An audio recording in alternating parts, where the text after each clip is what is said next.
In our cattle industry, there's the show world and then what we like to call the real world, which is more the commercial ranch operations. So how does the show world have relevance when it comes to our cattle industry?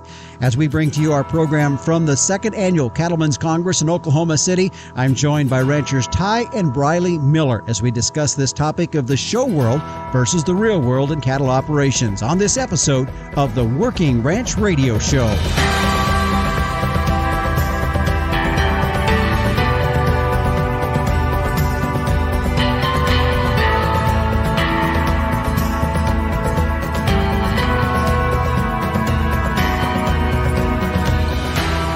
Hello, everyone, and we welcome you to another episode of the Working Ranch Radio Show. Justin Mills, your host, and we're glad to have you here with us as we are on the road. If our program sounds just a little bit different this time around, that's because we are in Oklahoma City for the second annual Cattlemen's Congress taking place. I want to thank Ty Miller Solutions for bringing down all of us here with Working Ranch Radio Show to be a part of this Cattlemen's Congress this year. And the folks here at the Cattlemen's Congress putting everything together, boy, their hospitality has been great as well, and we sure appreciate everything that they have done for us.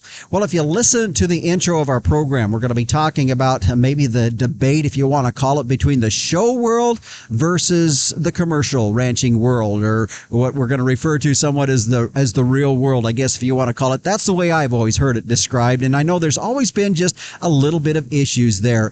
Does the show world have relevance to the commercial industry? That's kind of the subject that we're going to be talking about today. And as you heard in the opening, Ty and Briley Miller with Deep Creek Land and Livestock out of Northeast Wyoming, they will be joining me as guests as well. Now, they themselves do hit the road a little bit and get out and about with their family at shows across the country. In addition, I'm going to have Mark McCully stopping by. He is the CEO of the Angus organization. We're going to be talking about that same subject with Mark, and I think we're going to have some good discussion about that. Looking forward to having both of these folks in our program here today to talk about this particular subject. Of course, don't forget, we also have our regulars. The Captain Tim O'Byrne will be by in just a few moments with his edition of Tim's 2 Cents. And of course, meteorologist Don Day will be by as well to talk about the long-term weather. We've had some pretty cold weather across many portions of the country. What does it look like for the middle of January? And as we head into the first part of February, what's that looking like for our weather across the country? But before we get too far, I want to introduce our next guests that are going to be joining us here on our program today, and that is the Secretary of Agriculture for the state of Oklahoma, Miss Blaine Arthur, is joining us now. And Secretary Arthur, thanks for joining us here today on the Working Ranch Radio Show. Well, thanks for having me on. Well, I know you're here in two capacities. One is the Secretary of Agriculture, and this is a major agriculture event here in the state of Oklahoma. But also, I know you have kids showing as well, and it's a big deal for them as well. I do. So it's kind of fun to get to mix the personal life with the professional life just a little bit. Both of my kids show, and we've got a couple different breeds that are showing here, so we get to be over here through several days. But then certainly exciting for me from the Secretary of Ag position, I get to talk to these people from all across the United States. We're so very glad they're here at the show, but also get to talk to them about their operations and why these events are so important to their business and growing their business over time. You bet. And that's really one of the purposes of these events is it's exposure. It's about getting your cattle in front of some other eyes that out away from you a little bit. And as we've talked with several different folks, I mean, we've got people all the way from the West Coast to the East Coast to the northern tier down to the southern part of the country, and really it's a way for them to get exposure to their breeding program. Well, there's no better opportunity if you're wanting to add females or add bulls or buy semen or embryos. I mean, the folks are here that have what you're looking for. And I think that's the exciting thing. Some of these sales we've seen, I know there's some even going on today. There are buyers there and there are quality genetics for them to purchase. And, what other way could you have ever met all these folks in one place and get your eyes on the cattle? You're not having to put miles on your pickup and drive around everybody's place. So it's a very unique opportunity. You bet. Let's get into some issues regarding livestock agriculture. I know the state of Oklahoma really encompasses a lot of agriculture that we see in other parts of the country. And I know you serve on the national board for the as you've said, some of the states call them directors of agriculture, commissioners of agriculture. You're the secretary of agriculture, but all in all, there's a national board. You sit on that board, and we look at some of the issues that you all are working on that affect us across the country. What are a couple of those issues that you think are vital to livestock agriculture? I think certainly something we've been talking about for the last 18 months and even more, and the public has really seen this, is the processing sector, processing capacity, access to the markets, pricing of those. Lots of strong opinions on that issue. Yeah. I don't know that anybody has the exact right answer, but I think really what we see the opportunity there is that we're now having that discussion kind of at all levels, and that consumers have really stood up and said, we want to know who's producing our food, how it's being produced, where it's coming from, and engaging in that conversation. And certainly from a ag commissioner's level, it's saying, we want to make sure that we're providing opportunity for these livestock producers. And what does that look like? And how can we help facilitate different opportunities for them? I know one of the conversations that we've had is that COVID has made some elements of that really come alive. I guess probably pushed it forward a little faster than it maybe would have without that. And that in itself is there's not a lot of good things we can say about COVID, but for people really wanting to get a real grasp of where their food comes from, it's probably done as much for that as anything. There's no question about that. I jokingly said I got to start working for the governor in January of 2019. And so we'd talk to different audiences, and I, jokingly would say, I wish that we didn't have food for a couple of days. Yeah. Because then people would really care about farmers and ranchers, right? And then, wow, here shows up a pandemic, and more than a couple of days. grocery store shelves are empty. But that's where I don't want for those of us in agriculture to lose that momentum, because it is much easier for me to have a conversation, for you to have a conversation, really anyone in production ag, because people remember walking into a grocery store and there being empty shelves. Yeah. And for most folks' lifetime, that's not something that they ever remembered before. So I think it's a chance for us to talk to the other 98% that's not in production ag and say, hey, here's what we do, here's why we do it, and, engage in that conversation. You talked a little bit about where, people wanting to know where their food comes from, and we're starting to see a little bit more farm to fork, or fork to farm. Excuse me, I'll get that right. Farm to fork programs, and people looking at that. And of course, that ties in a little bit to capacity with our processing facilities. And I know that's a big issue as well. There is, and I think that continues to grow, the farm to fork theme, the local theme, and I think we will see that. But we've also got to remember that there's people at all different price levels and purchasing capacity, and we've got the safest, most affordable food supply in the world, right? Yeah. And the reason that is because we've got these economies of scale that allow that product to get everywhere. So I think it's important for us. We need to support all sizes of agriculture because there's a place for all of that, which I know is a unique dynamic for folks to think, okay, well, why suddenly is local more expensive for me than something? But you've got to kind of talk through the economics of that. But I think that we, certainly from a government perspective, need to continue to make sure we're addressing those issues that they see. Is it a labor issue? Is it a transportation issue? How can we help facilitate those things? And I know labor has been a big issue. I mean, when we talk about some of the issues that we've seen within the processing facilities, but it's beyond that too. For I sure. mean, it's really widespread. I've done an interview with folks in the feedlot business, and labor's a big deal there. That's an issue that from an agricultural standpoint that we have to figure out as well. We've got to figure out the answer to that. We've certainly dealt with that for a while now in ag, because most ag jobs are outside, right? They're cold in the winter and they're hot in the summertime. But as we've seen some of these unique dynamics because of COVID, I mean, I think anywhere you go, you see a help wanted sign, right? Yeah. And so trying to find ways to communicate with our audience, but then also making certain that we're providing appropriate skill sets specific to the processing sector, because that's a specific skill set that those folks need to have to work there. And it is hard work. But there's also, if students are trained in that area, I mean, as soon as they've got their degree or their certification, there's a job for them. And I think that's a great thing. Yeah. You and I talked previously, and one of the things that you brought up, and I had you talked about Oklahoma having its ability to kind of have a branded product within Oklahoma, and I know up in Wyoming we've got some legislation that passed a couple of years ago that allows folks to sell within the state agricultural products, and that has really, in light of what we've been talking about with the COVID situation, that has really come to the forefront a little bit more. For other states, I think one of the things you had talked about too was, getting everybody on board, and then, kind of the last one to the table, and hard to get to the table is our own USDA sometimes. For sure. I never thought I would learn so much about the processing sector. Non-exempt facilities, TA inspection, federal inspection, state inspection, we've all kind of been immersed in that. But what it really comes down to is we've got to have FSIS, the part of USDA, really understand some of the challenges because from a state perspective, we feel like if we're doing that inspection and it's same as or equal to, then why can't that product, travel across state lines? And we have been carrying that message to USDA. The federal government doesn't move as quickly as we would like for them to sometimes, but we need some just reasonable, rational decision making, because depending if you live on the border of your state and you're having product processed somewhere and somebody's like, okay, I live 20 miles away, but I can't get it because I don't live in, XYZ border, that just doesn't make sense. So I think there's a lot of opportunity there to fix some things from a regulatory perspective that would make a big difference to beef producers.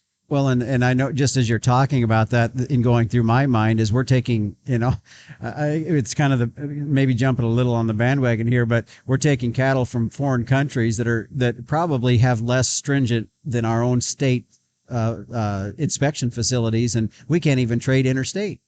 It's a unique dynamic, and again, there's no question food safety is a priority for USDA, and I would say for the Department of Ag here in Oklahoma it is too. But to your point, when we look at this kind of patchwork of who's having to meet what standard, is there opportunity to adjust that and make it make more sense? And I think anyone from the ag sector or the beef industry, we just want things that make sense. And we get frustrated when we're engaging with any regulatory agency and saying, okay, help us through that because we're having trouble with it making sense. One and one's not equaling two here still.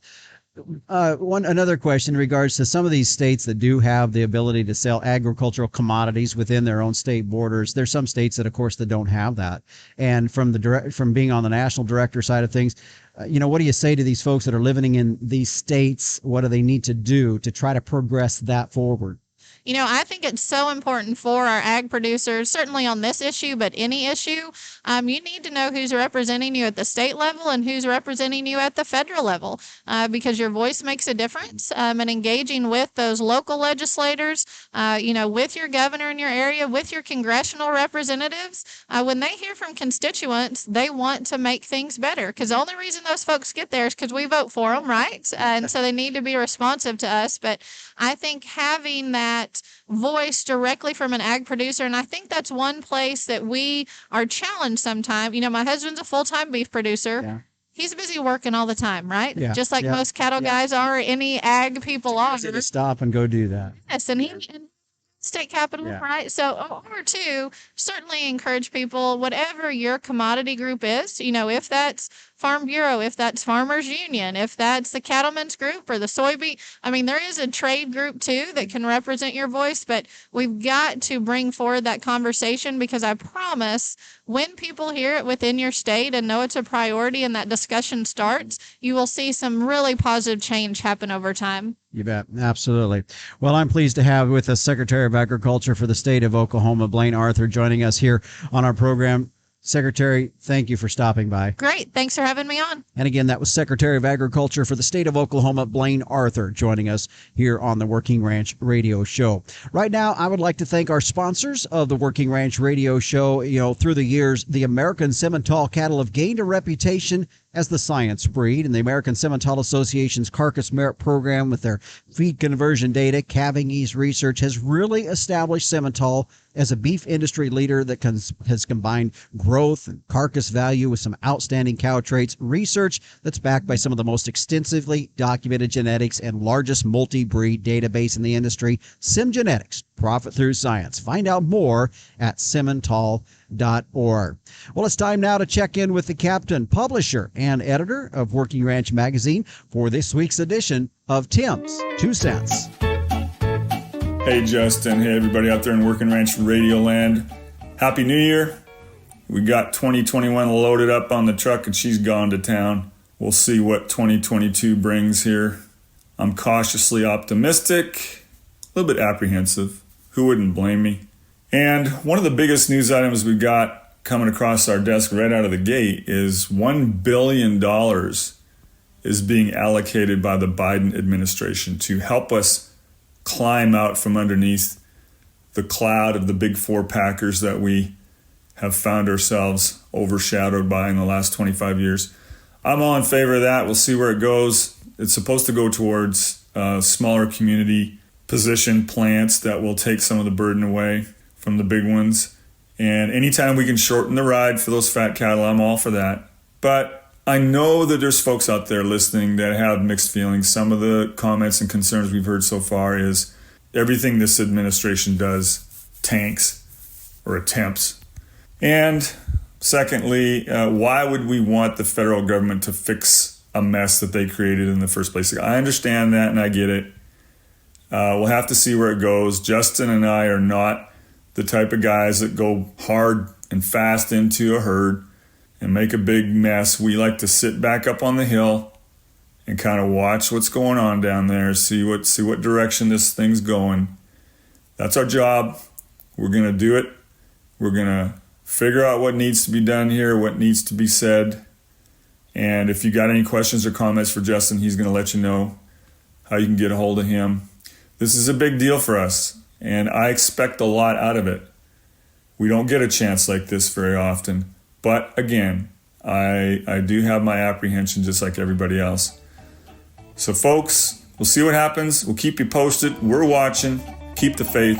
This is Tim's 2 Cents.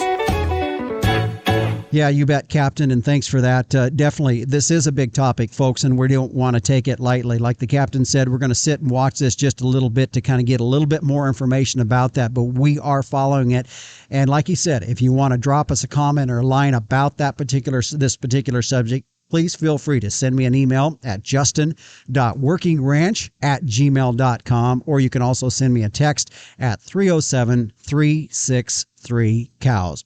We'll stay right here. We're going to take a break, and when we come back, Mark McCully joins me, CEO of the American Angus Association, as we talk this very same subject with him on the show world versus the commercial ranching industry and the relevance and the tie between these two. Is there a relevance? Well, that is the main question, and Mark McCully will be joining us for that as we are broadcasting our show from the Cattlemen's Congress in Oklahoma City. I'm your host, Justin Mills. We'll be back right here on Rural Radio, Channel 147, Sirius XM.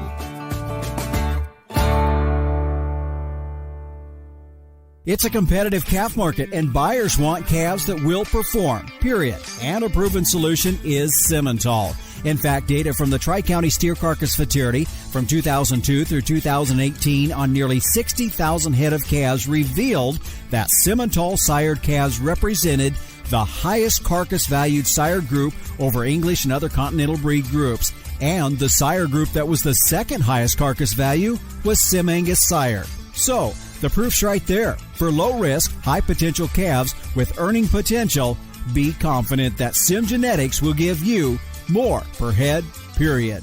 Stand strong, Simmental.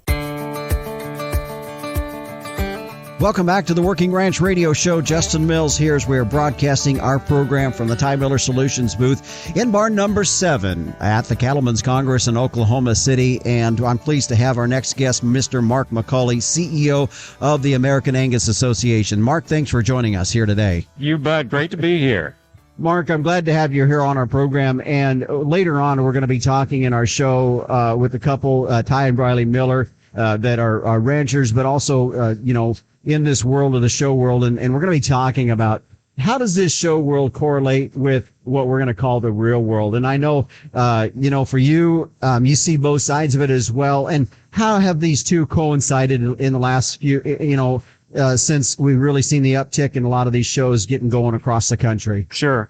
Yeah, you bet. I think it's a question we always ask ourselves as an association putting these shows together.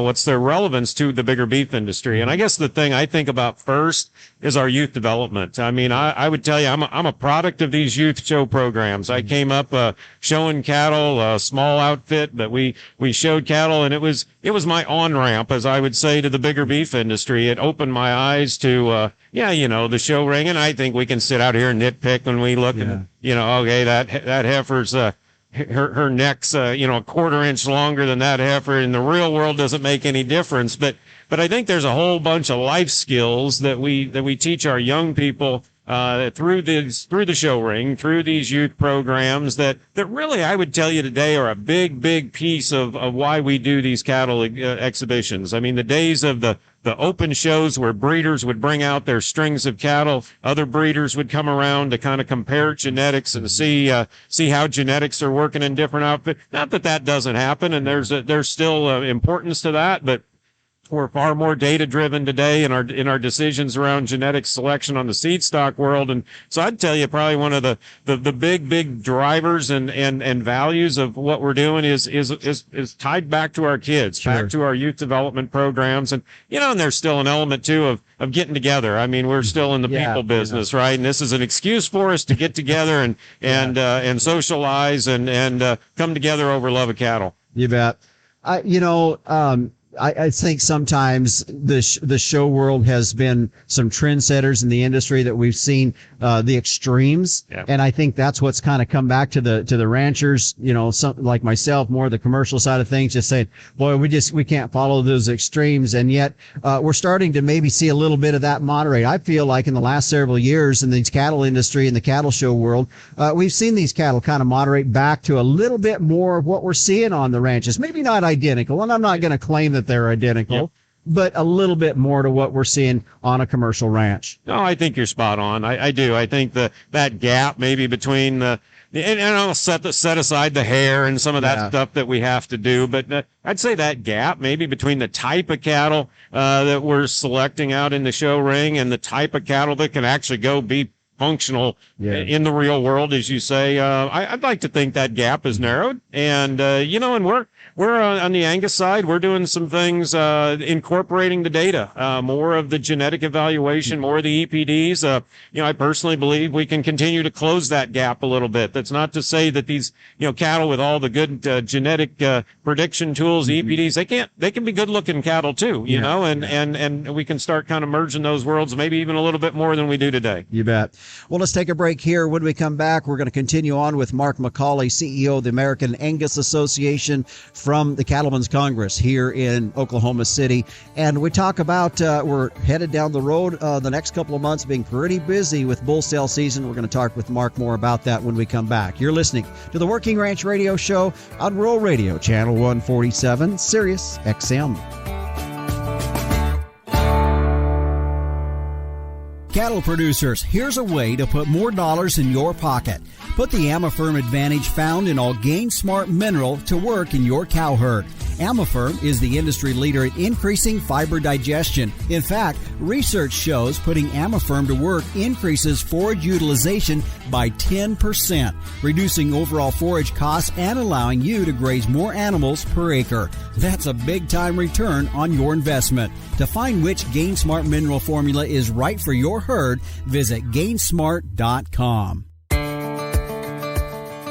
Welcome back to the Working Ranch Radio Show. I'm your host, Justin Mills. We're glad to have you with us as we are broadcasting our program from Oklahoma City in the Cattlemen's Congress. This is the second year for this event, broadcasting out of the Ty Miller Solutions booth. Appreciate their hospitality and having Working Ranch Radio Show down here. Mark McCully, CEO of the American Angus Association, continues with me now. And Mark, one of the things as we find ourselves here starting out 2022 is we're looking right down the barrel at bull sale season, and we're coming up upon us. And I think for producers that are out there getting kind of looking around at things, beginning to, start to get catalogs in the mailbox and things like that, some things that they could be doing to prep for putting themselves in a position to buy the genetics they need to buy to improve their cattle.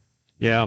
No, it is. It's an awfully important time, and a lot of very important decisions are going to be made. You know, when you think about the tail on those decisions and how many years that bull decision you make to turn out with your cows, how many years, assuming you're going to keep some heifers back, you know, how many years you're going to be dealing with some of those decisions, good or bad, right? So, no, you're right. It's important. It's important time. And I tell people, you know, in my mind, it's probably a really important time to sit down and say, what do I need, right? What are my objectives? Where am I doing pretty good? Maybe where can I get better? What do I see coming down the pipeline in terms of maybe changes on the market that would require me to maybe adjust my genetics just a little bit to make sure I'm in a good position 4, 5, 6 years down the road. And of course, no one has a crystal ball, you know, but it really probably taking a little bit of inventory around, you know, kind of what my real breeding objectives are. That's maybe what at times one of the bigger mistakes I tend to see is, you know, we're making bull decisions maybe without clearly defining what it is we need that bull to go do and improve upon or fix or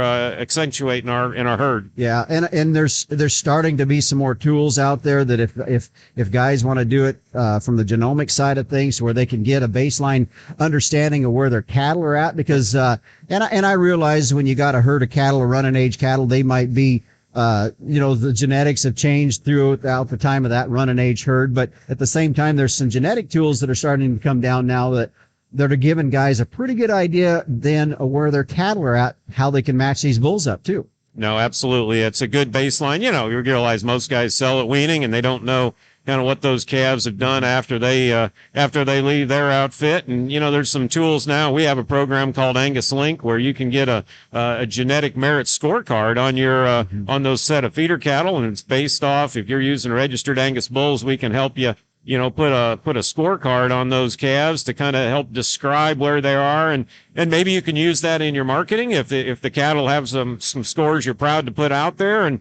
if maybe you get some scores back you're not quite as excited about, well, there's your benchmark. There's your benchmark to work from and kind of point out some places where you can get a little bit better. You bet. Mark McCully is my guest here today. We are at the Cattlemen's Congress. I want to thank you for joining us here. As this is year 2 for this show down here. I know it's the National ROV show, and so there's a lot of activities going along with it in conjunction with Angus, and you're down here on behalf of the Angus Association, but really a lot of growth in this show here in the last year. Boy, it has, you know, and of course last year we kind of know the story. This thing was pulled together in a pretty short time window, and when the National Western had to cancel because of COVID, and they did a fantastic job then. Of course, had a little more time to plan this year, and they pulled together again another fantastic event. Just so much support here in the state of Oklahoma for this. Got to meet with the governor and some of their leadership here yesterday, and I mean they have a ton of support. The team here has been fantastic. So they've been great hosts. We've been it's been fantastic to have a venue to come for our breeders and members. We've had some sales. We've had 3 sales so far. We've got another sale coming yet today, our National Bull Sale, and the sales have been tremendous. Demand's been incredible for different types of cattle, different genetic packages, different breeding philosophies behind those cattle. Demand's been super strong. You bet. And a lot of optimism in the market right now. I mean, we're definitely not the highs that we saw several years ago, but you feel there's a little optimism. You know, there's been the conversations that I've had with folks, as much as COVID has been a real pain for our economy in general, there's been some things for the beef industry that's been really extremely good, and that's putting, you know, people being at home having to cook their own deal, and then finding out that you know, really understanding the concept of what good food, good beef that comes from, where it comes from, and wanting to be a part of that. Oh, you bet. And I think we've tested demand in a pretty big way, and I think we've shown that, you know, you put a high quality product out in front of consumer and they're willing to pay for it. And they're willing to use their hard earned dollars. And as long as we deliver and give them a great eating experience, they keep coming back. And I think that's what we've seen. You know, food service got bounced around pretty hard because of COVID and all the restrictions and such. But I know on the certified Angus beef on our branded product, you know, we had the second best year in the history of the program. You know, again, another year over 1 billion pounds sold. And so much of that was, you know, we had retail, our grocery stores during COVID had picked up a lot of that demand shifted. And now last year we've seen food service recover and that retail demand stayed in place. So no, I think there's a ton of optimism. You know, we're going to we're going to have to watch our costs. I mean, we all know what we're dealing with from an inflation standpoint, so we can't just look at that top side of what the prices are. We're going to have to be really cost conscious and try to drive some of that out and to make sure we've got enough margin in this business. But the demand side's looking really strong. You bet. It is. Again, Mark McCully, CEO for the American Angus Association, my guest today. Mark, I want to thank you for joining us here on the Working Ranch Radio Show. It's a pleasure to be on anytime. You do a great job. Thank you. Appreciate it. Thank you. Well, stay with us. Coming up next, Ty and Briley Miller step in and join us as we are coming to you from the Cattlemen's Congress in Oklahoma City as we continue our conversation about the relevance of the show world to the commercial ranching industry. We're going to talk more about it with them and the benefits they see as a family that puts themselves out on the road going to these cattle shows. We're going to talk about it from their perspective when we come back on the Working Ranch Radio Show here on Rural Radio, Channel 147, Sirius XM. Animal health is key to your business. So how do you track cattle health treatments? Well, stop relying on pen and paper or complicated programs. Performance Beef helps you record processing data, enter costs, and track animal health history all in real time at the chute. The mobile app also makes it easy to log pasture and pen treatments on the go. Your health data is integrated with feed and financial information in one easy-to-use platform, accessible from your computer, smartphone, or tablet. Find Performance Beef online to request a demo. And we welcome you back to the Working Ranch Radio Show. Justin Mills here. And if you're just joining us, our program this week coming to you from the second annual Cattlemen's Congress here in Oklahoma City as we're broadcasting out of the Pin Show area. And I thought it would be only apropos that we have a discussion or bring up a topic that might be a little sensitive for some in the fact that I find myself down here in Oklahoma City at the Cattlemen's Congress. It's a cattle show, yes. And with that in mind is that discussion that comes up is what does that show world have to do with the real world? And so joining me on our discussion today is Ty and Briley Miller. And guys, I want to thank you for joining us here on our program because I know there's two sides to this, and when we look at the cattle that go into the show ring versus the cattle that are the commercial guys have out on their places, two different types of cattle, and we're going to acknowledge that. But at the same time, there has been elements of this show world. It has impacted the commercial industry. Oh, very much so. It has. You know, here we are amongst cattlemen in Oklahoma City, in the pin shows, you know, but you can walk right across the aisle over here and get into the show cattle. You know, and I think it's still important that, you know, here we are, we're looking at these cattle. It's still about functionality. It's about practicality. You know, it's about good livestock, good stewardship of the livestock, you know, and getting those cattle where they need to be. And we definitely see that there's some different focuses that, you know, a commercial guy might have versus those, but the competition that you see here that has driven the industry, and you might say, well, that cow isn't functional in a commercial setting, but at the same time, there's been competition that has driven our industry. And as I said yesterday, and I've said in some other interviews, the worst cows today are probably better than some of the better cows were in 1950. And so, you know, Briley, to you on this question, I mean, this industry, the show side of things has really pushed the industry forward, has been one of those proponents. Just like you said, the competition in the show industry is a driving force, whether it is to raise bulls that do well on those shows, but those bulls still need to go out and breed, whether they're breeding in the pasture or you're selling semen on those bulls. And commercial cattlemen, whether they're just purchasing bulls and covering cows that way, or if they're purchasing semen and AIing those cattle, still have the ability to reach out and get those genetics. With the ability to flush donors and have the ability to get their hands on embryos and those things, I think all of those things are a driving force in making cattle better. And I think those commercial guys that are utilizing those things are the ones that are probably being real productive and being real competitive in their own right. Mm-hmm. But I agree with you that the competition is driven here in the show world, but it's a driving force for those commercial guys as well. Yeah, there's no question. Go ahead, Ty. You know, another point that I would like to put in there is, you know, when we get in the show world, we're nitpicking these cattle to the extreme of the very, very small things that differentiate them from the other cattle. Mm-hmm. You know, in the commercial world, we can do a lot of that same stuff and, you know, teaching these kids and these guys that are evaluating these cattle, to accept the cattle for what they are, but keep the cattle right. Mm-hmm.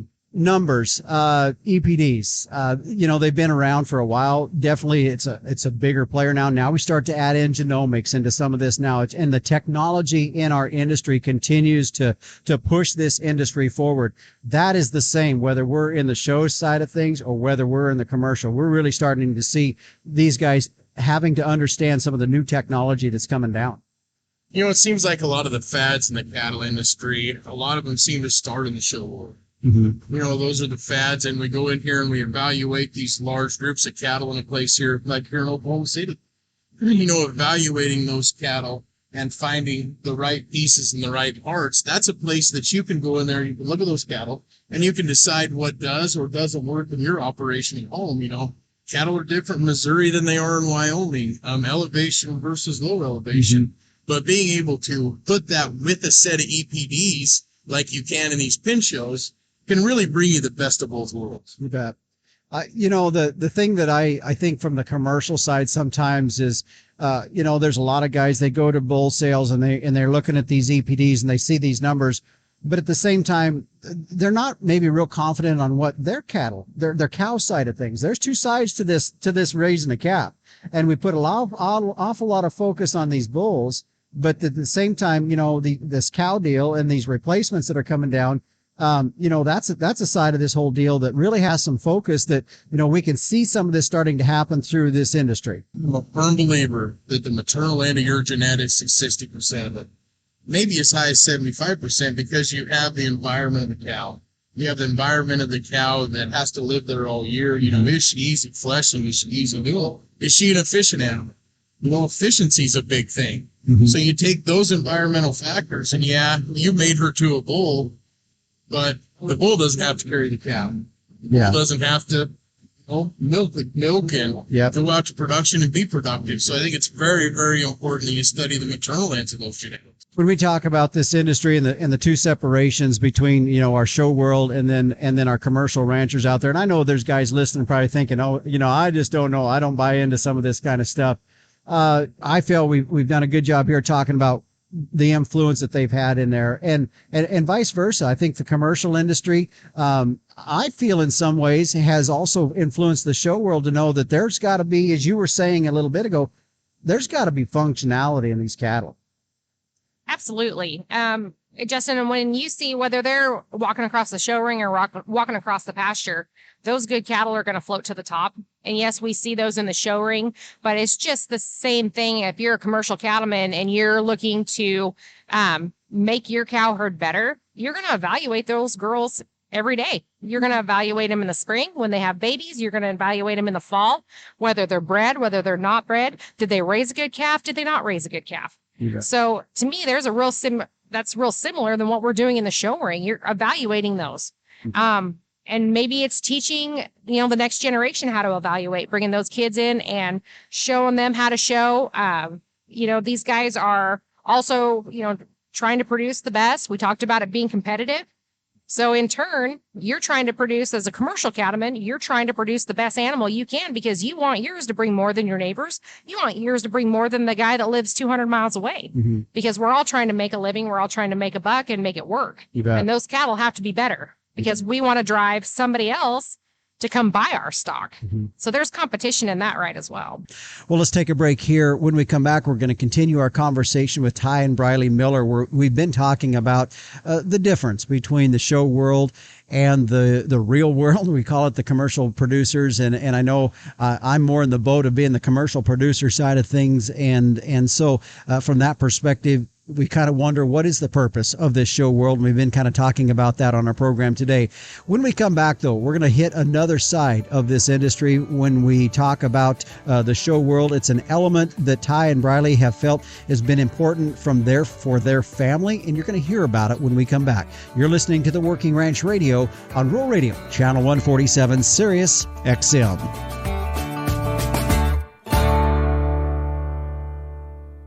Ka-ching! More pounds, more calves, more profit. Studies show Hereford genetics increase net profit by $51 per cow per year. That's $20,000 in additional revenue for a typical 400-cow outfit. And calves sired by Hereford bulls continue to add value through the chain. A documented $30 per head in feedlot profitability. That's real money and real results. Get more ka-ching. Come home to Hereford at hereford.org. Welcome back to the Working Ranch Radio Show. Justin Mills here, broadcasting from the Cattlemen's Congress in Oklahoma City. We're glad to be down here taking this all in as we just wrap up week 1, getting ready to head into week 2. But if you just joined us in the previous segment, we were talking with Ty and Briley Miller about the show world versus the real world, the commercial cow-calf side of things that I know a lot of folks, I know that's the world that I'm more familiar with is the commercial side, but we've been talking about that show world relevance to the commercial industry. But before we get any further into that, I kind of feel bad, guys, because I introduced you at the last segment, but I really didn't talk much about where you guys are from. And I know you guys are from Northeast Wyoming and ranch there. You have your operation there, but also, Ty, I know you have your marketing business, Ty Miller Solutions, that hosted Working Ranch Radio Show to be down here, and I appreciate that. Let's get back to the subject at hand. In the previous segment, we were talking about the relevance of the show world and how does that fit in, or is there any relevance to what we're going to call the real world? But let's get to another side of things, and I know it's something that's been really important to you, Ty, and we've talked about it kind of offhand as well, and that is how do we get the next generation somewhat involved or have an interest in agriculture? And for you all as a family, this has been an element and an avenue in which you can achieve that and get your kids involved in agriculture. You know, it's so important. We see these ranches and farms today, and, we're losing our younger generation. Those kids are going off to college and not coming back to the farm and ranch, and we have to have that next generation. That next generation to keep this thing moving forward, by engaging these kids in livestock shows and giving these kids an identity that is an agricultural based identity. Mm-hmm. Kids are going to find an identity one way or another. Let's do everything we can do to make that a positive identity. Mm-hmm. Get those kids involved in 4-H and FFA, give them a livestock project. Let them learn about cattle. Let them learn structure, functionality. And one way to do that is through the show world. And I know there's a lot of times that people talk about the disconnect between show cattle and commercial or real world cattle. Yeah. And you know what? Let's use those show cattle to get those kids engaged, to get those families engaged back in agriculture. It's a great family time together, whether, I've got my kids on the wash track with me, or I got my kids on a blower with me, or we're here at the stock show. I'm being able to spend time with my kids and spend time with a lot of kids that we've helped over the years. There's a girl here helping us that started with us, Briley, 7-8 years ago? Yes. We still know these kids. We still talk to these kids. She's here helping us, and now seeing her transition into their own livestock operation, it makes you feel good. And you realize that that's a way to keep these kids in agriculture. Several years ago when I was at the Nile, we had a merit heifer program, and a great program. One of the things that program did is it put heifers. We had donors that provided heifers to kids, and one of the things that I come out of a commercial industry myself, and so I was a proponent of that program, and those kids bringing those heifers back to the Nile and showing and I realized that some of these kids were just ranch kids that probably never really were around that industry much. But I always was a proponent of it for this reason, and that is that we have to learn to market our whatever we do, whether it's you're marketing yourself or you're marketing your animals. But there's an element of this show industry that's if there's anything kids are going to learn, and it doesn't matter if you're in the commercial industry or not, you need to know how to market your livestock. And that's one of the things I think these kids are understanding. They are. And that's one thing, in our aspect of the industry and the marketing that we do, taking these kids along and letting them experience something like this, see the marketing end of it, because it is something that they can truly take home. Mm-hmm. It's something that they're going to use for the rest of their life, a lifelong skill, that marketing and being able to engage people. You bet. All right. Well, Ty and Briley Miller, my guests here today on the Working Ranch Radio Show. I want to thank you guys for hosting me down here at the Cattlemen's Congress, as it's been kind of a pretty interesting week for both of us. It's something new for both of us to do this down here at the Cattlemen's Congress, as this show is coming to you from the Ty Miller Solutions booth in Oklahoma City. I want to thank you guys for joining us here. Justin, thank you, and thanks for all of your done and being able to reach us out to a better audience, and hopefully engage some more of those agricultural type of people. You bet. We'll stay with us. When we come back, we're going to continue. We've seen some cold temperatures across the country, and meteorologist Don Day is up next as we talk long-term weather for the middle of the month and into the end of January. We'll be back with more on the Working Ranch Radio Show. Do you have a young child, grandchild, niece, or nephew that loves the weather and wants to learn more? Day Weather has produced a children's weather journal full of weather facts, fun weather experiments, coloring pages, and pages to record weather observations for every season of the year. The weather journal is for ages 3 to 7 and designed to be fun and educational. The interactive weather projects are fun for the whole family to take part in. For only $10, the Day Weather Journal is a great gift idea for any occasion. Click on our Amazon link to order at dayweather.com. Welcome back to the Working Ranch Radio Show. Justin Mills here as we head into our final segment on our program here today. And joining us now, as he always does, with a look at our long-term weather is meteorologist Don Day. And Don, thanks for joining us as I am broadcasting this program today from the Cattlemen's Congress down here in Oklahoma City. And I know earlier in the week for folks really all across the country, we saw some pretty significant cold temperatures relative to average for their particular area. But we've seen the weather here lately, a lot of ups, a lot of downs. Are we going to start to see our weather moderate as we head into the middle of January? Well, we are going to still have some ups and downs, but it looks like there's more downs than ups. One thing that we had talked about up through and before Christmas time is that there were some signs that there was going to be a period or two this winter which could get pretty cold for a large part of the United States, and that looks like that's really coming to fruition. We will have some moderation over the next 5 to 7 days. Many areas of the central and western United States will get a little bit of a warm up, but we are likely going to the middle and the end of January with a real opportunity for some pretty cold air for a lot of the central and eastern areas of the United States, with the heart of the cold probably into the northern plains, parts of the central plains, back up to the Continental Divide of the Rockies. Now, it's a little bit of good news and bad news. These systems now do have the potential to maybe bring some needed precipitation to some areas, and want to hit on some of the winter wheat country areas of eastern Colorado, parts of Kansas, Oklahoma, into parts of Texas. These cold shots coming in towards the middle of the month might be able to produce some snow cover, some needed precipitation in some of those areas.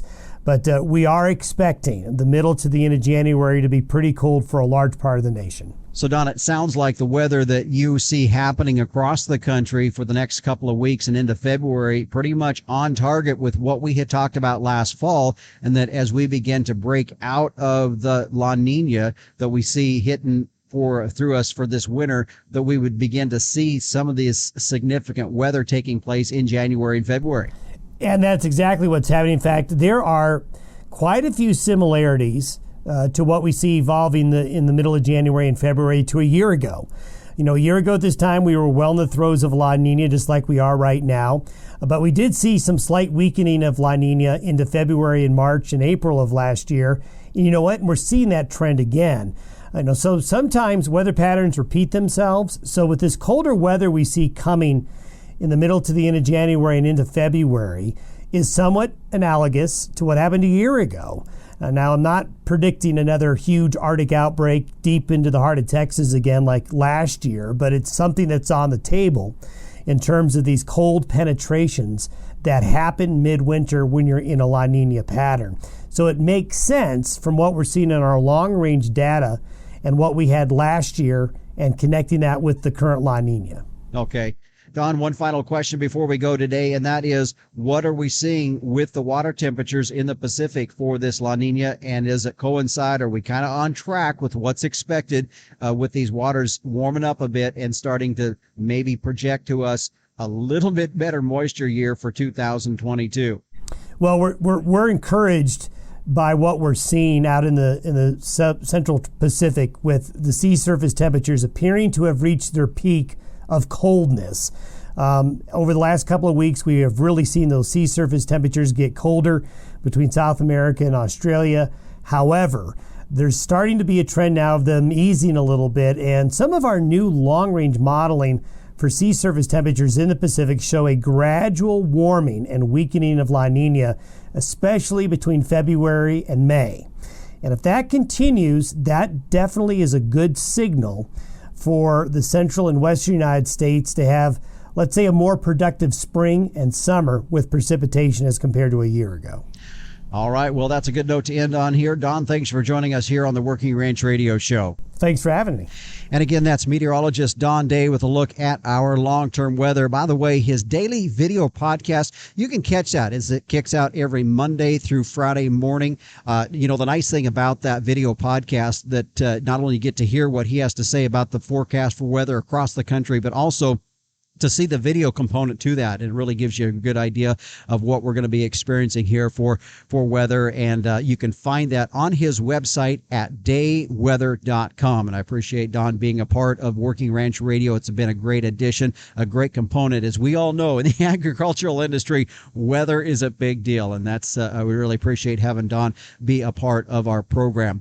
I'd like to thank also our other guests for joining us on our program here today. Mark McCully, CEO of the American Angus Association. Also a thank you to Ty and Briley Miller with Deep Creek Land and Livestock as we talk about this subject of, how does the show world fit into the commercial industry? Some good discussion that we had here today on that. Also, I do want to thank Ty Miller Solutions for hosting Working Ranch Radio Show down here in the Cattlemen's Congress, barn number 7, as we've been in right here in the middle of the Pin Show area, and we've been doing a lot of different programs throughout the course of the week on Cattlemen's Congress Facebook page. If you want to go take a look at those, you sure can.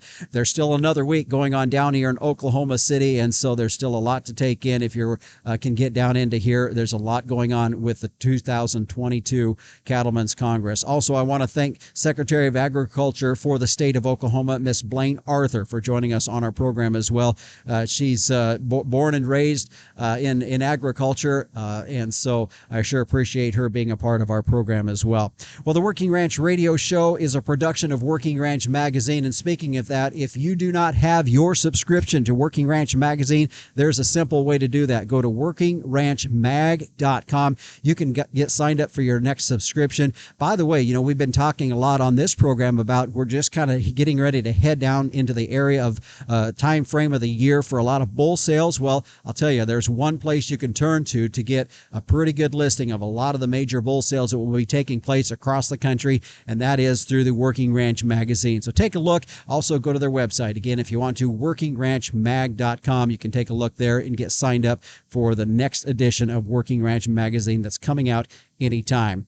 Well, if you'd like to get a hold of me, you can do it by calling or texting the studio right here at 307-363-COWS, or you can send me an email at justin.workingranch@gmail.com. We had a program here as we wrapped up the end of 2021 with Whit Hibbard as we were talking about low-stress cattle management. Had a lot of great response from folks wanting us to go a little bit more into that, some different sides of that particular subject. It's a subject that I know has a lot of interest out there right now. So we will be seeing what we can do in regards to that. As I am on the road here in Oklahoma City, I'll also be on the road towards the end of the month as we will be headed down to Houston. All of us with Working Ranch Magazine, Working Ranch Radio will be headed down to Houston for the National Cattlemen's Beef Association's National Conference. It will be taking place down there. We look forward to seeing a lot of folks down there. Be sure to join us if you can down there in Houston for the National Cattlemen's Beef Association's National Convention. Well, we thank you for joining us right here on the Working Ranch Radio. We are here every Saturday and Sunday